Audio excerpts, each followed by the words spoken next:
Hello friends, देखिए ये क्या नाम है। मैं अपनी मेरी पिछली वीडियो थी फ्रेंड्स, उसी में मैं इसको कंटिन्यू कर रहा हूँ वीडियो को। ठीक है, तो मैंने क्या है कि उसमें थोड़ा सा एक्सप्लेनेशन देने की कोशिश किया उस पर लास्ट वाली वीडियो में। आप उसको वॉच आउट दैट वीडियो। और मसला ये है कि मेरे को लगा है कि शायद अभी भी जो मेरे जिनको मैं समझाना चाहता था, मैं अपनी बात को I want to make it clear, मैं उसको क्लियर नहीं कर पाया हूँ। इस वजह से मैंने इस वीडियो को बनाया है। ठीक है, तो जो वर्ब टॉपिक है उसके ऊपर मैं आपको फर्दर इन्फॉर्मेशन प्रोवाइड कर रहा हूँ, फर्दर एक और एक्सप्लेनेशन देने की कोशिश कर रहा हूँ।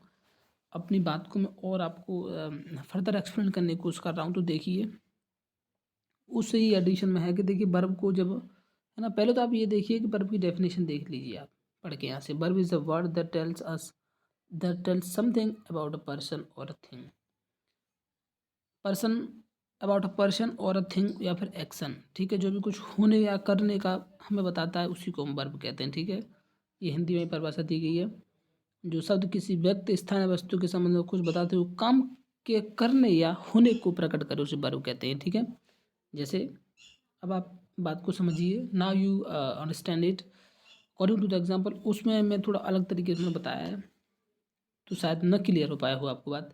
लेकिन अब आप देखिए, the Ram goes to school. ठीक है, यहाँ पर गो वर्ब है, यहाँ कम वर्ब है, he comes here, she कुक्स food. तो ठीक है, ये वर्ब के अलग अलग हैं ये है। ठीक है, ये देखिए लिखा भी है, कम्स आदि ही के द्वारा तीसरे वाक्य में सब कुछ बात दी गई है। ठीक है, समझने की कोशिश कीजिए आप, है ना। जब तक आप कोशिश नहीं करेंगे समझने का, नहीं समझ पाएंगे। देखिए वर्ब के कई प्रकार हैं। वर्ब को आज आप स्टार्टिंग में पढ़ रहे हैं, वर्ब को आप मिडल में पढ़ेंगे, वर्ब को ही आप लास्ट में पढ़ेंगे जब आप बहुत ग्रेजुएशन कर लेंगे, पोस्ट ग्रेजुएशन कर लेंगे। ये एक ऐसी चीज़ है कि इनफाइनाइट वक्त तक आपके साथ रहेंगी। कोई एक दिन पढ़ने से, आज भी मैं पढ़ता हूँ वर्ब को, है ना, मैं ही पढ़ता हूँ वर्ब को। लेकिन बात यह है कि सर आपको क्लियर कराने वाली बात है, हल्का सा बात आपको समझ में आ जाएगी तो फिर आपको फिर डीप नॉलेज होती जाएगी। ठीक है, तो पहले देखिए, फर्स्ट देखिए आप एक्सप्लेनेशन कि काइंड्स ऑफ वर्ब। ठीक है, काइंड्स ऑफ वर्ब, वर्ब के दो प्रकार हैं, फाइनाइट और नॉन फाइनाइट। ठीक है, एक बेस है कि वर्ब किस तरीके से बदलता है, इसके बेस पे। ठीक है ना, इन क्रियाओं के दो मुख्य प्रकार हैं, फाइनाइट और नॉन फाइनाइट। फाइनाइट वर्ब जो वो होती है कि जो अकॉर्डिंग टू सब्जेक्ट, है ना, देखिए लिखा भी होगा, जिन क्रियाओं को प्रयोग अपने सब्जेक्ट, ठीक है, अकॉर्डिंग टू सब्जेक्ट बदल जाती हैं, वो finite verb. Non finite verb वो होती हैं जो जो बदलती नहीं। जैसे देखिए एक मिसाल देखिए आप, ही प्लेज फुटबॉल, वह फुटबॉल खेलता है। तो यहाँ प्लेक्स जो PLAY है, ठीक है, PLAY है, ये वर्ब है, आपको पता ही है। इसमें फर्स्ट वाले सेंटेंस में, ये वाले में, और इसमें पहले वाले में एस लगाया है, दूसरे वाले में कुछ नहीं है, सिर्फ प्ले है, PLAY है। ठीक है, सिंपल बात। तो देख रहे हैं आप, ही था यहाँ और यहाँ देते हैं सिंगुलर एंड प्लूरल, तो बदल गया है। इसको ही हम कहते हैं फाइनाइट वर्ब। ठीक है, अब देखिए non finite verb. Non finite verb देखिए आप, नॉन फाइनाइट वर्ब वो जो नहीं बदलते हैं, पर सब्जेक्ट और टेंस का प्रभाव नहीं पड़ता। टेंस मतलब वक्त का प्रभाव नहीं पड़ता है, सब्जेक्ट मतलब कर्ता प्रभाव नहीं पड़ता है। I want to eat a banana, they want to eat a banana. तो देखिए यहाँ ईट है, ठीक है, तो दे वॉन्ट टू और आई वॉन्ट टू कोई बात नहीं है, सेम टू ईट बनाना चल रही है बात, कोई दिक्कत नहीं है। ठीक है ना, तो यहाँ जो ईट है वो बदल नहीं रही है। आप खुद ब खुद महसूस करेंगे कि आप इनमें देखिए कि जो ईट वर्ब है वो बदल नहीं रही है, दोनों में देखिए आप। She laughs much, she laughed much, she will laugh much, finite verb है ना। उन्होंने अपनी बातों को और समझाने की कोशिश किया कि देखिए आप इस वाले क्या नाम है, इस वाले इसको और देखिए आप, she laughs, she laugh much, she will laugh much. ठीक है, फाइनाइट वर्ब मतलब किस तरीके से लाफ जो है, LAUGH हंसना है, वो किस तरीके से बदल रहा है।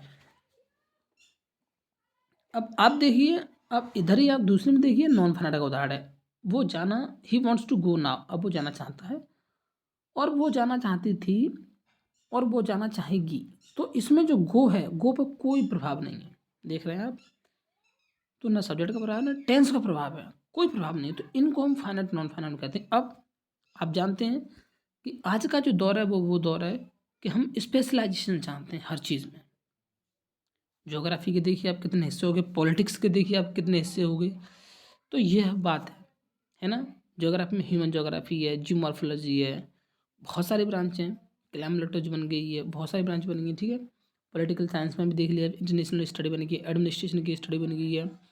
और मैं आपको क्या बताऊँ, पॉलिटिक्स थॉट अलग आ जाते हैं, अलग अलग सब हो जाता है, तो अलग अलग बात है, आप जानते हैं खुद, है ना। अब देखिए फाइनाइट को हमने फर्दर क्लासिफिकेशन किया, नॉन फाइनाइट को हमने फर्दर क्या है, फर्दर फाइनाइट में क्या है कि इंट्रांसिटिव वर्ब आ गया, ट्रांस। अब फाइनाइट वर्ब में ट्रांसिटिव इंट्रांसिटिव आएगी, ट्रांसिटिव आएगी, लिंकिंग वर्ब आएगी और ऑक्सिलरी वर्ब आएगी। पिछली बार मैंने आपको बताया था कि दो फर्क है, मेन वर्ब और हेल्पिंग वर्ब, पिछली बार वीडियो में बताया था मैंने। लेकिन मैंने यहाँ अब देखिए मैं बाल की खाल निकालने की कोशिश कर रहा हूँ यहाँ से। नॉन फाइनाइट वर्ब में क्या है कि इसमें 3 आ गई हैं, पार्टिसिपल, इन्फिनिटिव, जीरन, ठीक है। ये नॉन फाइनाइट के 3 हिस्से आ गए, इसके आपके 4 हिस्से हैं। तो 3 वो क्या नाम है 4 और 3 हिस्से हैं, ठीक है। आप ये बात याद रखेंगे। इंट्रांसिटिव वर्ब जिनका ऑब्जेक्ट नहीं होता है, चाइल्ड स्लीप्स, मिसालें दी हुई हैं, देख लीजिए आप, है ना, ये मिसालें दी हुई हैं। Ram weeps, he laughs, the child sleeps, the dog walks, she sings well, ये ऑल द एग्जाम्पल्स हैं। ये सारे एग्जाम्पल हैं, ठीक है। ये आप यहाँ से पढ़िए, देखिए ये पूरा वाला, ट्राई टू अंडरस्टैंड। अब इंट्रांसिटिव वर्ब आ जाइए जिनका ऑब्जेक्ट होता है, अर्थात जिसका, वीडियो को पॉज कीजिए, आप देखिए, अर्थात जिसका ऑब्जेक्ट होता है इंट्रांसिटिव। जैसे सल्ला राइट्स अ लेटर, इसमें हमें मुकम्मल बात मिल रही है। The cat kills a rat, object. I want a pen, letter, ठीक है। सारी बात क्लियर हो रही है। तो देयर इज अ डिफरेंस। पढ़ के देखिए, ये पूरा वाला पढ़िए इधर से, है ना, पढ़िए क्या कहना चाह रहा है। जब तक पढ़ेंगे नहीं आप नहीं समझेंगे बात को। मतलब ट्रांसिटिव इंट्रांसिटिव इतना वो इम्पोर्टेंट नहीं है, पर आप थोड़ा बात को समझने की कोशिश कीजिए उसको। अब देखिए मैं ऑक्सिलरी वर्ब की बता रहा हूँ, पिछली बार ऑक्सिलरी वर्ब को बताने की कोशिश की, तो देखिए बी है, हैव है, डू है, ये 3 वर्ब हैं, ठीक है। ऑक्सिलरी वर्ब में हेल्पिंग वर्ब में, तो देखिए बी में कौन कौन सी वर्ब आती है, इज, आर, एम और वॉज वर्ब, ठीक है। हैव में कौन सी आती है, हैज, हैव, ठीक है। डू में कौन सा आती है, do, does, did, has, have, had, तीनों वर्ब यहाँ आ गई, ठीक है। देखिए, है ना, मतलब आप इनसे समझ जाइए, डू, डज, डिड सब आता है, वही वाली, हैज, हैव, हैड, तीनों वो आती हैं, ठीक है। Is, are, am, was verb, ठीक है। देखिए अब यहाँ से मैं आपको इसके बाद में आपको टेंस सेंटेंस सिखाऊंगा, लेकिन पहले इस वर्ब को आप क्लियर कीजिए, आप इस वाले टॉपिक को आप क्लियर कीजिए, there after we will go further. तो देखिए पहला सेंटेंस देखिए आपसे, he is writing an essay, I am helping you, you are eating mangoes, the boy he was playing football. ये सारे सेंटेंस दिए गए हैं। पैसे वॉइस में प्रयोग करें, छोड़िए पैसे वॉइस को बाद में, थोड़ी पैसे वॉइस को मैं बाद में कराऊंगा आपको, पहले आप इनको सेंटेंस देखिए, ठीक है। और यहाँ से सेंटेंस को आप तालमेल मिलाइए, किस तरीके से कह रहा है, ये कौन सा सेंटेंस है, ये कौन सेंटेंस है, ये कौन सेंटेंस है, ये कौन सेंटेंस है, ठीक है। इसको बाद फिर मैं आपको वही बताऊँगा। आप हल्का सा अप्रॉक्सीमेट आइडिया तो रखिए कि इज, आर, एम लगता है जी, कहीं कहीं कहीं वॉज वर्ब लगता है, कहीं कुछ लगता है कहीं, तो फिर then we will talk about it. First आप इन बातों को याद तो कीजिए कि इज और एम भी होता है जी, कोई चीज़ होता है, ठीक है। Use of has, have, had, ठीक है। हैव तथा हैज का प्रयोग हेल्पिंग वर्ब में प्रेजेंट परफेक्ट टेंस में होता है, ये आप यहाँ से बात पढ़ लीजिए, ठीक है। बहुत महत्वपूर्ण बात दी गई है, जो मैं आपको बताऊंगा आगे चल के, वो बात यहाँ दी गई हैं कि हैव का कहाँ होता है, हैज का कहाँ होता है, हेड का होता है, ये देखिए आप सब कुछ लिखा हुआ है कहाँ होता है, ठीक है। हेड का होता है, पास्ट टेंस में होता है, ठीक है। डिड जो है आपकी पास्ट की है, हेड जो है आपकी पास्ट की है, प्रेजेंट की आपके डू डज हैं, और इधर हैज हैव, ठीक है। इज, आर, एम सब है, वॉज वर सब पास्ट का टेंस, ठीक है। तो ये सब बात देखिए आप, है ना।